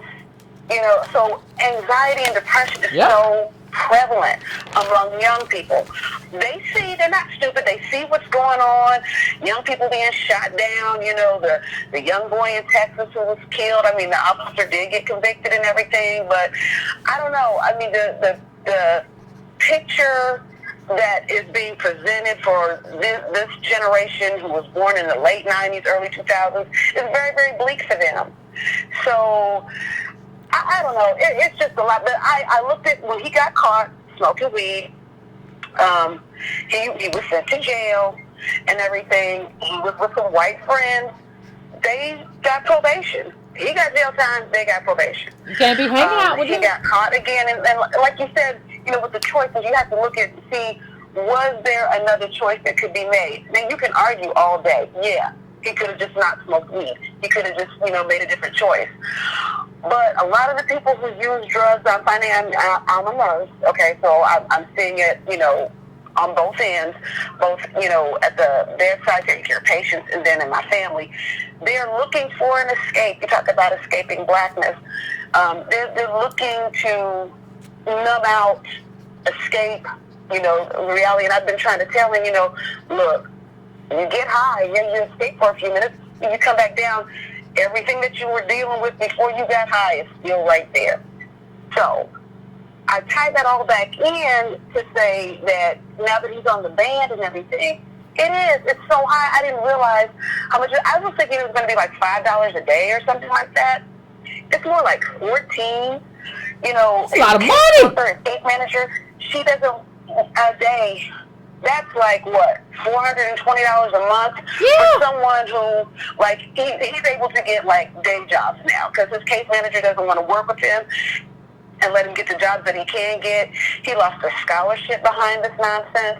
I mean, and this white dude that he was in with, he's gone on to college, he's done anything. What you say about us having to eat all the failure, oh my God, it's just so true. It's just so true. And the way that, tying it back to that ad, I don't know. I saw the ad and I was kind of left with, what is this? Because he was talking about police brutality, and a lot of times it's not even police brutality. A lot of times it's police intimidation.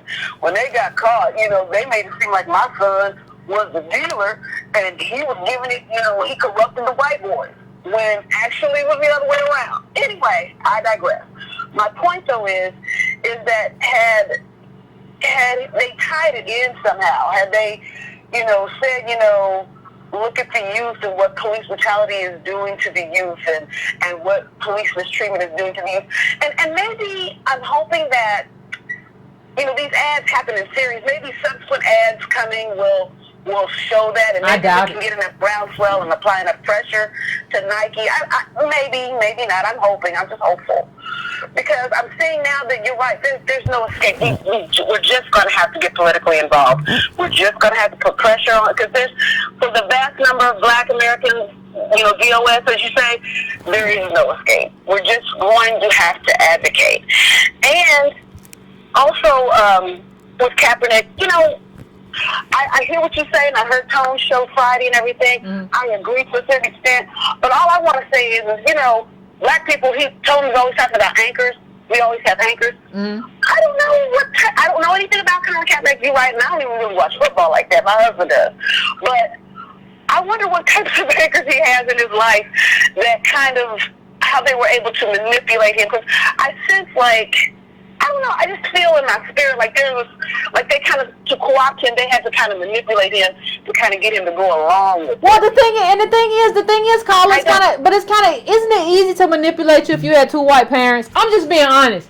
Like if you had two white parents and they adopted white parents and they raised you up, isn't it like you're just going, like that's like what I said at the beginning. We don't value a lived black life, right? Where you live like as a DOS person, right, and you experience all of that, not just through yourself, but through your mama, your daddy, your granddaddy, your cousin, your uncle, your grandmama. You know, you experience all of that, so it's kind of like if you sell out, you just sell out, but you know you sold out. Ain't nobody manipulating you. You live the black life, so if you sell out for the money, you sell out and you understand it. So isn't that something like that? Like it probably would be easy. Like, well, Cap, we just gonna give you this commercial. It's gonna be it's gonna really just encapsulate where you been, and people gonna be there for you and show. I mean, it's easy to manipulate you if you don't have this kind of lived experience, isn't it? Yeah, I agree with that. You are 100% spot on. But I will say this too. I don't know so much about his life, and I'm sure it is either because I look at Obama and he was easily manipulated and everything. But without that support and that steady, somebody kind of talk to you, like you said, the mama, the daddy, the grandmama, the granddaddy that live in that, Black American DOS life, you kind of don't have that perspective. And I know what job loss is like. So when you lose a job, and that's what I'm tying it back to anchors, and you're the breadwinner, and you're the one who everybody comes to, because I've lost a good job before and had to take a significant pay cut. And everybody is looking to you. So then when somebody kind of, gives you a hot air balloon, you're kind of like, oh my God. I mean, I don't know. And I'm not saying that it was right. I'm definitely not saying that. But I'm just saying I can see how it could happen. That's all I'm saying. Okay. So with that, I'll let some other callers come in and have that. Thank you for your time. No, I appreciate you calling. I want to thank you for trying to have a conversation with your son instead of judging him, instead of giving up on him. Because what's happening in our community right now, there's a lot of self-medicating going on.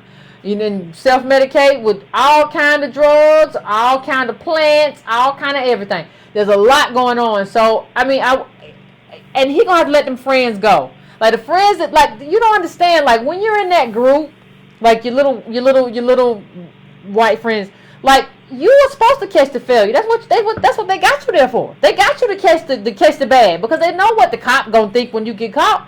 That's what you're there for, right? That's your job in that group. They don't really have you there as a friend, but they would tell you too how they got out of it. And they wouldn't have you, well, he the driver and having you eat the failure. And so like I think one of the things that, like, we don't really have high standards for the people that we deal with. And like we don't understand that, like, those aren't your friends. Those are not your friends. They carry you around like ornaments. If those people who, white people were your friends, they would have brought you in when they met with their lawyer, and they had a lawyer. They would have brought you in to meet with them. Even if they didn't pay a retainer for you. Nah, man, we don't want you to go to jail. You my friend. Like, understand, one of the things that has to happen as we navigate this life, you got to understand quick when somebody is not your friend. You got to understand quick. And you can't be reckless. Like, understand, being outside, heck, being inside and smoking weed is reckless. But it's much more reckless to be outside with your friends and doing whatever, because you could easily go to jail. Just like that. You a black man, just like that. And they will throw you in jail. Just like that. They ain't got your back. So, like, we have to understand, like, we are in an era where reckless behavior is punished so heavily, much more heavily than it should be, because you were doing something that didn't bother nobody or hurt nobody. But you can't do that with them, especially. Like, it's illegal, you can't do it where you at, but you especially can't do it with them. You're going to have to take up something new. You're going to have to start meditating or doing whatever you got to do. You can't do this. I understand your stress. I understand what you're going through. But like, this is going to be used as a trap. Like if you catching a bunny in the woods, and you can't hang around these people. After that happen, all those friends, you got to block all their numbers, You ain't got you don't owe them an explanation. You don't owe them nothing. You just block them in your phone. That's just it. We don't talk no more. I've done it. You just do it. I moved on. I realized that you're not my friend. I don't have to have no conversation. We don't have to have no kind of come to Jesus moment. Everybody just gonna move on. So I'm going to 314 now. 314. What's your name? Where you calling from? What's on your mind? Hey, Yvette. So I listen to you every week, but with the Kaepernick situation, I've been taking notes here. Okay. So I'm going to start with the positives and look at what he did right, and then because I normally agree with you, but I believe that with Kaepernick, he said people of color and black people. He highlighted that black people in particular were being targeted for police brutality. Normally, you have raceless athletes who do not want to speak up because they have endorsements, even if they're on the decline, because you can still have market opportunities outside of your primary sport. He sacrificed. He started a sports camp. He hurt the NFL. He showed that we do have some political clout when we speak up and we commit to a cause. And a lot of times,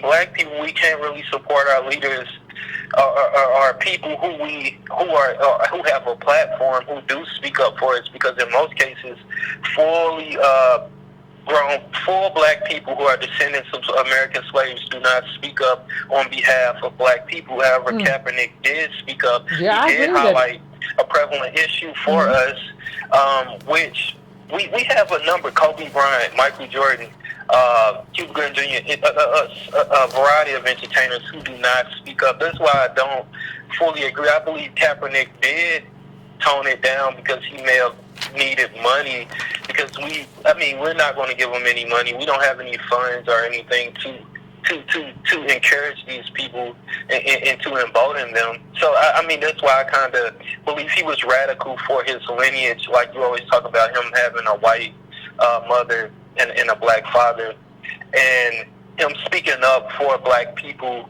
when he didn't have to. Because it may have, we don't know how that hurt him financially outside of his football career. And black patriarchy, that's funny right there. If black men were patriarchs, we'd be considered the dumbest patriarchs, don't you think? Based on our position, our positionality.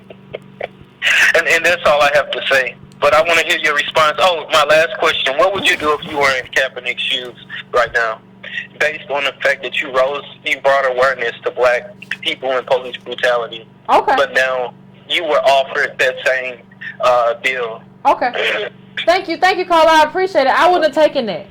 Like, I wouldn't have done that ad. Like, if you're not gonna give me an ad that kind of encapsulate what I've been standing for this whole time, then I'm not gonna do an ad. And I don't care. Like, I don't care. And stop talking about, well, he needed the money. Y'all act like y'all in his pocketbook. You're not his accountant. Like, nobody knows what he needed. And I don't care what he needed. You got in this. You decided to take this road. And you included all of us in it. And you adopted our cause as DOS. And you adopted it in terms of police brutality. And you talked about slave patrols. You got to see it through, and we got to be willing to cut people off. If you take this road, and you say you speak for me, and you don't see it all the way through, then it's finished. It's finished.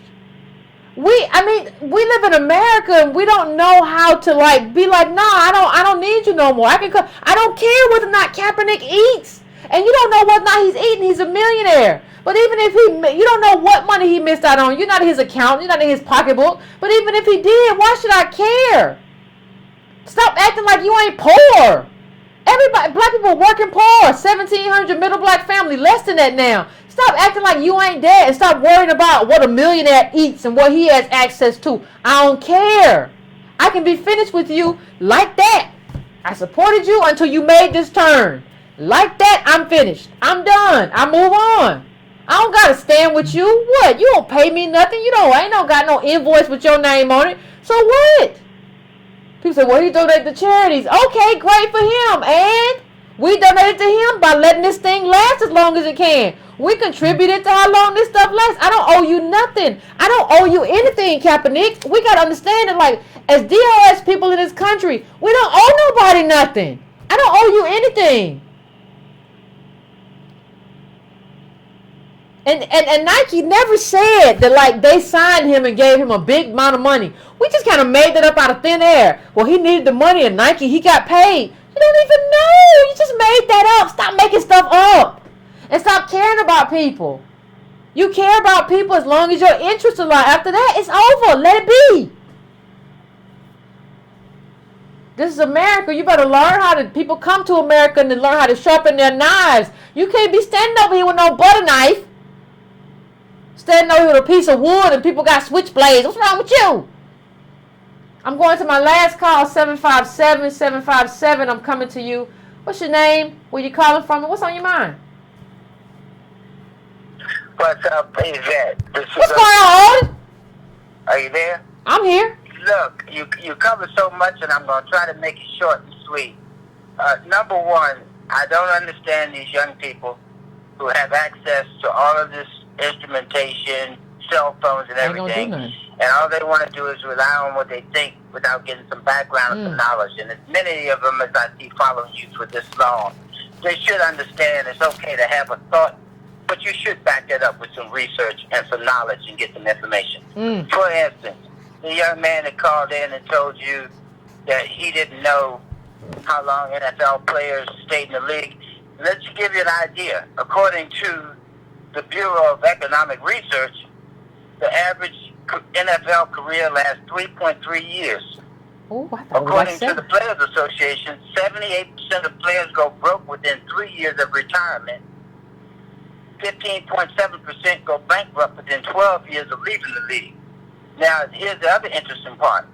Only the top tier athletes last in the league 8 to 12 years. So people need to understand, when you start talking about all the money they're making, that's only a small segment of these people that are actually making money. That's true. All right, now, the other thing I wanted to do is give you kudos and a big hug for talking about the prison strike, even though I'm kind of disappointed you covered it the day after it ended. And here's what I wanted to say. The young lady that called in was telling you about her son, and she told you it was $15 a day. You know, I actually touched on that the last time I called in, telling you that all the system is doing is reforming itself and adapting to the pressure that these people are putting on it. Rather than cage people, they're going to move them back to your house, and now you're going to have to pay for them. And what she didn't say, but it's implicit in her conversation, is her son ain't paying that $15 a day. That $420-some a month is coming out of her pocket. And then the transportation to see his probation officer or whatever is on her. So again, back to what your partner Tone talks about, anchors. And the other thing I wanted to say to you is, we don't even understand that even when white folks are given a break. Here's a perfect example. Miami changed their laws in 2015 so that anything under 20 grams of marijuana, a cop has an option of writing you a citation. Some of the data shows in the last 3 years they've issued 10,000 citations. About 7,000 of them went to white people, citations. That's what happened to the other 5,000 black people. They went to Negroes. They went to jail. In contact. They went to jail. And so people have to understand, it's not just the law, it's who enforces the law. These people are not looking out for you. And we have to be willing to understand something else that I used to say to young boys in the board when I was in Big Brothers. It's okay to have an opinion. It's okay to know what you think. But if that's not backed up by actual data, it means absolutely nothing. Not a thing. Your feelings and your thoughts is not deductive reasoning, thinking, and knowledge. It is just that, a thought. And it's just what anything else that a thought is. It's fleeting. As soon as it leaves your mind, it is got the paper that is worth is zero. So I applaud you for talking about the prison strike. I also want to drop a name. We were talking about it. I'd like to see if you could get in touch with Amani Sawari, who is one of the women on the outside who actually helped coordinate the strike. And I'm an abolitionist. That's what I put my emphasis on. I love the work you and Army do. I think I touched on it before. I turned you on the redlining and stuff when I called in. I've been at this for about 45 years. I'm excited when I see people like you and Tone that are actually pushing the data and trying to get rid of some of these urban myths that our people are clinging to. The system is not set up for you. When you see something with a title on it, you've got to be willing to know what you don't know and then do the research. Very often, if you're willing to do the research, you can have an informed opinion and you can help move this pendulum toward getting our people out of this mess instead of helping to dig a hole. When you're wallowing around with no sense of direction and no firm knowledge of what you speak on, you are more dangerous than the enemy is. Ooh. And I applaud you. Big hugs for shouting out the prison strike. Well, appreciate you, Otis. I appreciate you calling in, and listen. See, this is why I always talk about being self-interested as a group, and even sometimes as an individual. We talked about that, how you got to navigate that in your own family and your own lives. But right now, as a group, regardless of what Kaepernick did, and then he got co-opted. See, what you have to look at is yourself and your group. You're still going to be left with the cost of slavery.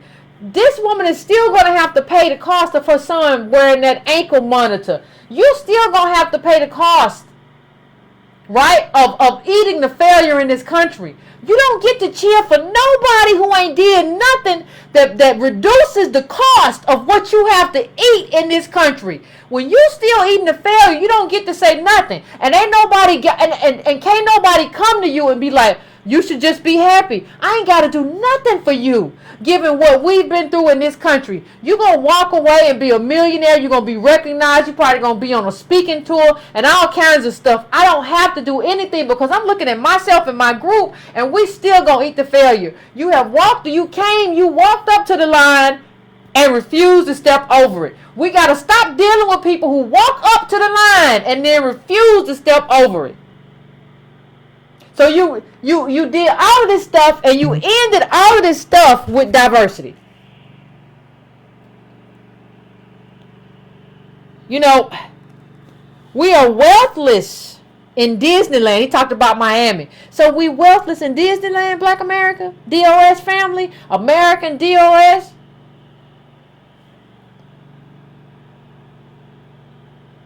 How can you not act out? And how can you be concerned about a millionaire? Y'all act like, some of y'all like Kaepernick is your uncle and he paying your rent. And so you happy he got his money because your rent get paid. You don't know that man, and he stopped short.